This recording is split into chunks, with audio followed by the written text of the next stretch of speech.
여러분 반갑습니다.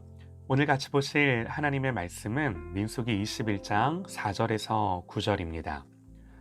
백성이 호르산에서 출발하여 홍해길을 따라 에돔 땅을 우회하려 하였다가 길로 말미암아 백성의 마음이 상하니라. 백성이 하나님과 모세를 향하여 원망하되 어찌하여 우리를 애굽에서 인도해내어 이 광야에서 죽게 하는가. 이곳에는 먹을 것도 없고 물도 없도다. 우리 마음이 이 하찮은 음식을 싫어하노라 하매 여호와께서 불뱀들을 백성 중에 보내어 백성을 물게 하심으로 이스라엘 백성 중에 죽은 자가 많은지라. 백성이 모세에게 이르러 말하되 우리가 여호와와 당신을 향하여 원망함으로 범죄하였사오니 여호와께 기도하여 이 뱀들을 우리에게서 떠나게 하소서. 모세가 백성을 위하여 기도하매 여호와께서 모세에게 이르시되 불뱀을 만들어 장대 위에 매달아라. 물린 자마다 그것을 보면 살리라. 모세가 놋뱀을 만들어 장대 위에 다니 뱀에게 물린 자가 놋뱀을 쳐다본즉 모두 살더라. 아멘. 구원의 방법이라는 제목으로 하나님의 말씀 듣겠습니다. 성경을 볼 때 전체적인 흐름과 맥락 가운데 읽는 것이 중요합니다. 당연한 말이죠. 민수기 20장부터 새로운 세대로 접어든다고 말씀을 드렸습니다. 물론 26장에 와야 두 번째 인구조사가 시행되고 본격적인 2세대가 시작되었음을 보여주지만 실제로는 미리암과 아론이 죽고 모세마저도 가나안 땅에 들어갈 수 없음이 선언되면서 이제 이들의 시대가 저물고 새로운 세대가 일어남을 보여주는 거죠. 이때 하나님은 보란 듯이 이스라엘로 하여금 호르마 전투를 승리케 하십니다. 호르마는 사실 아픔의 장소죠. 쓰라린 실패와 패배를 경험했던 곳인데 거의 36년여의 세월이 흐른 뒤에 다시 역전케 하신 거죠. 이전 세대와는 달리 승리케 하십니다. 또 아모리 왕 시온과 바산 왕 옥을 무찌르게 하십니다. 이처럼 1세대가 패배와 방황으로 점철된 세월을 보낸 것과는 달리 2세대는 가나안과의 전쟁에서 처음으로 승리를 맛보며 이제 가나안 입성을 준비하는 거예요. 자, 그런데 우리는 성경이 뭘 말하고자 하는지를 집중해야 하는데요. 우리는 또 익숙한 이야기를 만납니다. 오늘 말씀은 유명한 놋뱀 사건이죠. 이제 이런 이야기는 좀 그만 들었으면 하죠. 배경을 좀 설명을 드리면요. 가나안까지 가는 지름길이 있었습니다. 그런데 그러려면 에돔 족속을 지나가야 하는데 그들이 허락치를 않았어요. 어쩔 수 없이 남쪽 길로 멀리 돌아 우회해서 가는데 이 길이 험한 거예요. 고생스럽다 보니까 마음들이 상하기 시작합니다. 불평과 짜증이 올라오겠죠. 이해는 됩니다. 문제는 그 상한 마음이 하나님과 모세를 향한 원망으로 나오기 시작했다는 거죠. 5절에요. 백성이 하나님과 모세를 향하여 원망하되 우리를 애굽에서 인도해내어 이 광야에서 죽게 하는가. 이곳에는 먹을 것도 없고 물도 없도다. 우리 마음이 이 하찮은 음식을 싫어하노라 하매. 이 하찮은 음식, 여기서 하찮다는 음식이 뭘 말하나요? 만나예요. 아니, 지금까지 40년을 어떻게 왔는데 먹을 것도 마실 것도 없다고 하나요? 사실이 아니에요. 여러분, 성경이 보여주고자 하는 게 이거예요. 조금도 바뀌지 않았어요. 심지어 이들은 지난 40년 동안 먹고 살아온 하늘의 양식인 만나를 이 하찮은 음식이라고 부르고 있습니다. 정말 이쯤 되면요, 하나님의 은혜를 우습게 여기는 거 아닌가요? 하나님은 바로 백성들 가운데 불뱀을 보내셔서 이들의 패역함을 다루시는데요. 불뱀에 물려서 백성들이 고통스럽게 죽어가면서 다시 살려달라고 하는 거죠. 우리가 범죄했다고. 하나님 모세에게 불뱀을 만들어 장대 위에 달고 물린 자가 그것을 보면 산다고. 그래서 모세는 놋으로 불뱀을 만들어 장대 위에 달았고요.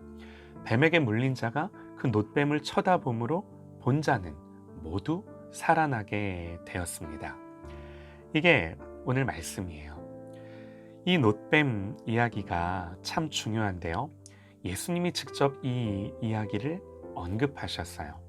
요한복음 3장에서 모세가 광야에서 뱀을 든 것 같이 인자도 들려야 하리니 이는 그를 믿는 자마다 영생을 얻게 하려 하심이니라. 예수님은 친히 자신이 이 놋뱀처럼 나무에 달려 들려야 한다고 말씀을 하신 거예요. 예수님이 이 놋뱀에 자기 자신을 비유하신 거예요. 놋뱀은 예수님을 상징합니다. 아니, 어떻게 뱀이 예수님을 상징할까 싶지만, 자, 어떤 점에서 그런가? 로마서 8장 3절에서요. 율법이 육신으로 말미암아 연약하여 할 수 없는 그것을 하나님은 하시나니 곧 죄로 말미암아 자기 아들을 죄 있는 육신의 모양으로 보내어 육신의 죄를 정하사 그럽니다. 자기 아들을 죄 있는 육신의 모양으로 이 땅에 보내셨답니다. 죄 있는 육신의 모양. 이것이 뱀으로 형상화되어서 이 뱀이 어떻게 돼요? 장대에 매달려요. 장대에 매달렸다는 것은 저주받고 죽임을 당했다는 것을 의미합니다. 장대에 달린 놋뱀은 죽은 뱀, 저주받은 뱀의 상징이죠. 그리스도께서 그렇게 죄 있는 모양으로 나무에 달려서 하나님의 심판을 받아 죽으신 거예요. 그러므로 여러분, 이 놋뱀 사건은요, 십자가의 예표입니다. 십자가 사건이에요. 자, 여러분 이제 성경의 큰 그림을 보시죠. 아실 겁니다. 이스라엘이 출애굽할 수 있었던 결정적인 사건이 무엇이었나요? 유월절이에요. 어린 양이 죽어 그 피가 문에 발려져 죽음의 천사가 넘어간 사건, 이 피로 구원받은 사건, 이 유월절을 계기로 이스라엘은 애굽을 나옵니다. 그런데 이제 그때 그렇게 출애굽했던 1세대는 모두 죽었습니다.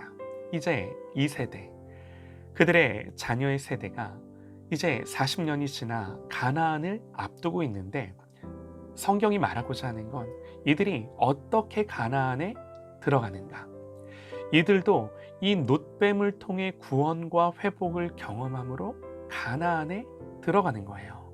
이게 성경의 메시지예요. 이게 성경의 그림이에요. 출애굽 역사 속에 예수님의 십자가를 가장 잘 드러내는 두 가지 사건이 있다면 유월절과 놋뱀 사건입니다. 유월절은 출애굽 직전에, 그리고 이 놋뱀은 가나안 입성을 앞두고 일어났던 사건이에요. 성경이 말하고자 하는 것은 분명합니다. 하나님 백성이 어떻게 구원받는가? 어떻게 하나님의 언약이 성취되고 구원이 이루는가? 십자가예요. 이게 하나님의 구원이에요. 이스라엘은 여전히 패역하고 목이 곧고 조금도 달라지지 않았습니다. 다만 그래도 이 40년 광야가 헛되지 않은 게요, 이제 내용은 있어요. 무슨 말인가요? 하나님 백성으로서 하나님이 다른 민족과 나라들과는 구별하셔서 어떻게 자기들을 인도하시고 역사하셨는지, 어떻게 자기들을 하나님 백성 삼으셨는지, 이 내용은 기억 속에서 설령 잊을지언정 분명한 건요, 이게 역사와 사실로서 존재하는 거죠. 그리고 예수 그리스도가 오시기까지 이 구속사가 진행이 되는 거예요. 사랑하는 여러분, 구원은 하나님의 구원입니다. 구원은 하나님의 열심입니다. 우리는요, 모두 범죄하여 불뱀에 물린 자들이에요. 회개한다는 건요, 우리 자신의 심각한 죄로부터 그리스도께로 우리의 시선을 옮기는 것입니다. 우리의 시선이 그렇게 옮겨져 나를 대신해서 저주받은 그리스도를 바라보는 것입니다. 그래서 그렇게 함으로 나는 나음을 입었고 이제 내가 사는 것은 그리스도께서 내 안에 사는 것임을 고백하는 자예요. 이게 그리스도인의 정체성이에요. 우리의 정체성이에요. 이 정체성을 갖고 가나안을 들어가는 거예요. 그러므로 자랑이 없고 의의가 없는 것입니다. 우리가 뭘 잘해서 들어갔다면, 40년 지나서 우리가 뭔가 나아진 게 있다면 자랑이 있죠. 그러나 자랑이 없어요. 성경이 말하고자 하는 것은 여전히 우리는 범죄한 죄인이라는 것입니다. 그러므로 오직 예수님만 중요합니다. 이게 그리스도인이에요. 오직 예수님만 존귀하고 영광을 받으시고 예수님만 소중한 거예요. 이렇게 주님을 바라보고 주님 때문에 사는 자임을 자각하여 내가 사는 것이 아니라 내 안에 예수가 사는 삶을 사는 저와 여러분 되시기를 간절히 소망합니다.